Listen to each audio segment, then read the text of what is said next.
What's going on, guys? This is Rob, and we are back with another episode of our Beyond Omega Level series where we talk about the most powerful characters in comics. And the inspiration for today's video comes from a viewer with the username LaffyWaffy, who commented that they're still waiting for a Beyond Omega Level video on Impossible Man, so today we're going to bring that waiting to an end. I do love that name. I do love the name LaffyWaffy. So here's what you're going to do. You're going to send me a DM on Twitter, and I'm going to send you a RobCore ring. So, Impossible Man was created by Stan Lee and Jack Kirby and first appeared in Fantastic Four number 11 in 1963, which Stan Lee claimed was the worst-selling issue of the Fantastic Four of all time. I don't know if that's true, but I will take Stan Lee's word for it. It just makes good sense. So, Impossible Man comes from a planet in the 10th galaxy called Pop-Up, and Pop-Up is an extremely volatile planet, constantly changing in ways that make it more dangerous. So the citizens of Pop-Up, which are of course called Pop-Upians, they have to be highly adaptable in order to survive. So they are rapidly evolving to meet their ever-changing demands on the planet. Now, when we first meet the Impossible Man, he's on a vacation to Earth, which leads to him crossing paths with the Fantastic Four. But Impossible Man is presented as a comical antagonist instead of a straight-up villain. So he doesn't really try to destroy the Fantastic Four, he really just tries to annoy them, and he's actually really successful in doing so. The Fantastic Four, of course, realize that they're powerless to stop Impossible Man, so they figure out the only way to get him to go away is to simply ignore him. So they convince everyone else to ignore him as well, and then he just leaves Earth because he finds it too boring and vows to never return. Impossible Man has been used pretty sparingly since then, which is to be expected for a character who is used almost exclusively for comedic effect. And in fact, he doesn't show up again for 13 years, next appearing in Fantastic Four number 175 in 1976. Now in this issue, the Fantastic Four are engaged in one of their mini conflicts with Galactus, and it's resolved when the Impossible Man shows up and disguises his home planet Pop-Up as a moon, which Galactus eats. Now, Impossible Man explains that basically all of his people had merged themselves into one hive mind and were contained within himself, so the extra bodies were all superfluous. So they disguised themselves as humans so Galactus would basically eat the planet. And when he ate that planet, it gave him a case of terminal indigestion. Not even lying. Not even lying to you guys. That's exactly how it's written. So, in the next issue, Impossible Man goes back to Earth with the Fantastic Four, and he learns what comic books are and decides that he wants to be the star of his own comic book. So, he begins mimicking the powers of many Marvel superheroes, such as turning himself into Captain America's shield, or giving himself Cyclops' optic blast, turning his arm into Mjolnir, or my personal favorite,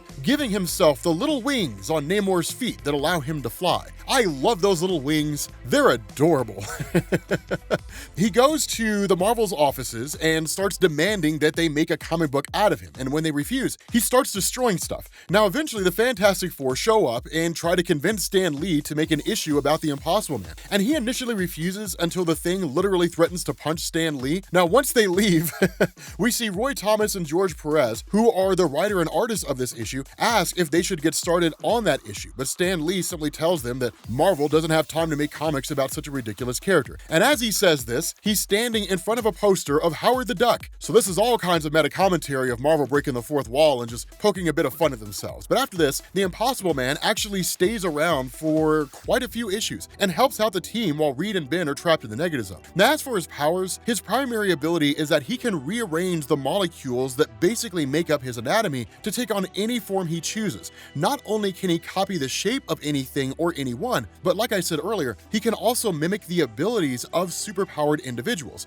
like he did with Cyclops and his optic blast, and he also mimicked the powers of all four members of the Fantastic Four, Magneto and Wasp, among others. But his molecular manipulation abilities are not limited to simply changing his size and his shape. He also is able to change the composition of his body to differing materials, such as changing into a sheet of solid steel or becoming one of the galaxy's heaviest materials so that Ben Grimm cannot lift him. He can also change his state of matter to liquid or gas if he chooses, and when he decided to become water, he was able to extinguish the Human Torch's flame. Now, he also has repeatedly demonstrated an ability to duplicate himself, and even created a wife and several thousand children for himself, which all share the same consciousness, and has claimed that he has the capacity to create 9 billion unique beings. Now, although Impossible Man is not known for his fighting ability, he has been able to hold his own with some pretty heavy hitters. The reason for this is not really due to his offensive capabilities, abilities, even though he had knocked the thing through a wall after he transformed his fist into Mjolnir, but because of his insane durability, he's been punched by the Hulk without being injured,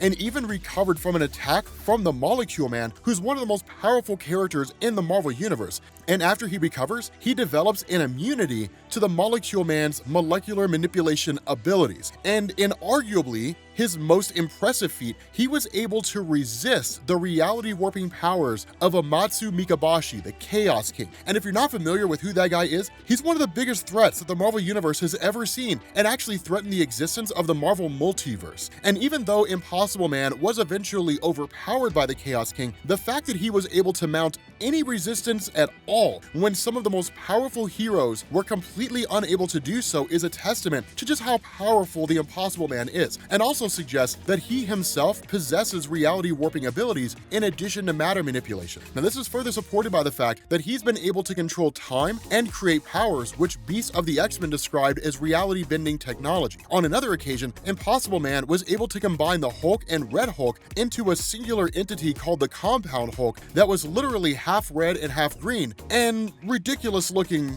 as it sounds, right? It looked ridiculous, but it was cool. And even Galactus has attested to Impossible Man's insane power level, stating that in his own way, Impossible Man represented as big of a threat as the Phoenix Force. Now, if you're a fan of DC Comics, you may have noticed a lot of similarity between the Impossible Man and Mr. Mjolnir, a frequent antagonist of Superman who also possesses reality warping abilities. And in fact, these two characters actually crossed paths back when Marvel and DC were willing to work together instead of acting like petulant children and creating stories for both sides to enjoy and bicker over endlessly as to whether or not it was the right choice.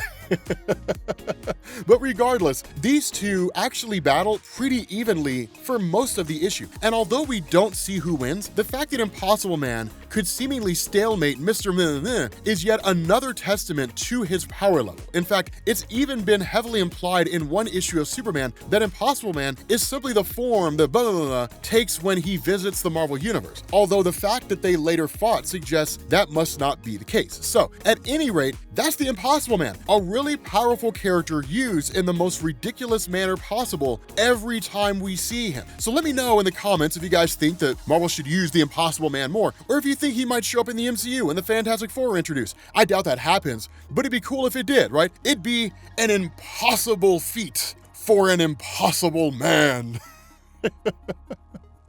I will see myself out. Peace.